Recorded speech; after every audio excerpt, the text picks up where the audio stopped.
everyone, let's talk about something super important for your fitness journey. Pre and post workout nutrition. What to eat and when. Believe me, what you eat before and after workout can make or break your performance and recovery. Before you hit the gym or your yoga mat, think of your meal as fuel for your body. The goal is to give yourself energy without feeling heavy. Carbs are king here. They are your primary source of energy. Try a banana or some oats about 30 to 60 minutes before workout. Paired with a little proteins like a boiled egg or some yogurt, it keeps your muscles ready for action. Avoid heavy or greasy foods like parathas or fried snacks, which slows you down. Now post-workout is all about recovery and repair. You've worked hard and now your body needs the right nutrients to bounce back stronger.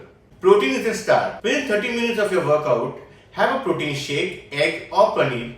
These will help repair muscle tissues. Add some healthy carbs like sweet potatoes, quinoa or fruits to replenish your energy stores. And don't forget to hydrate. Water or coconut water works wonders. Here's a quick tip. अगर आपका workout काफी intense था तो एक simple rule याद रखिए. Carbs are for energy and proteins are for recovery.